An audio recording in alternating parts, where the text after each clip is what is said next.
Humans have filled the world's oceans with more than 170 trillion pieces of plastic.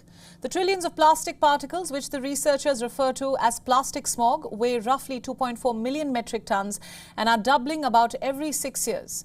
A recent study published in the scientific journal Nature Geoscience claims even though there is less plastic floating on the surface of the oceans, there must be much more plastic deep within them. Take a look.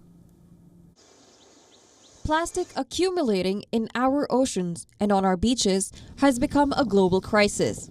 Billions of pounds of plastic can be found in swirling convergences that make up to at least 40% of the world's ocean surfaces. And at current rate, plastic is expected to outweigh all the fish in the sea by 2050.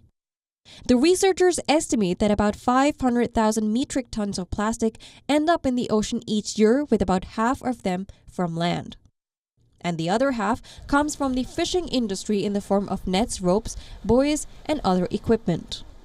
According to a study published in the journal Nature Geoscience, there's less plastic pollution flowing into the ocean from land than scientists previously thought. But experts say that complete picture of it still remains complicated. Researchers find that even a small increase in each year adds up to a huge accumulation over time. The study estimates that in 2020, approximately 3.2 million metric tons of plastic debris were floating on the ocean surface, and suggested this offshore pollution remains on the surface for longer than previously thought.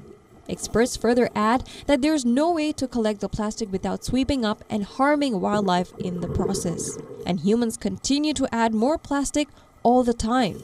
In terms of plastic used by sector, packaging was the most dominant use of primary plastics, with at least 42% of plastics entering the use phase. Building and construction was the second largest sector, utilizing 19% of the total. However, primary plastic production does not directly reflect plastic waste generation, since this is also influenced by the polymer type and lifetime of the end product. Moving on to plastic waste by sector. Again, packaging is the dominant generator of plastic waste, responsible for almost half of the global total. In 2015, primary plastics production was 407 million tons, which is around 3/4 ended up as waste. And lastly, with rising climate crisis, global negotiators hope to complete the Plastics Treaty by 2024. The treaty will further help regulate all aspects of the life cycle of plastic, including the kinds of chemicals that go into and whether it's easily recyclable. Anti-pollution campaigners say it is far easier to deal with plastic before it enters waterways than it is to clean it up afterward. WION World is now available in your country. Download the app now and get all the news updates on the move.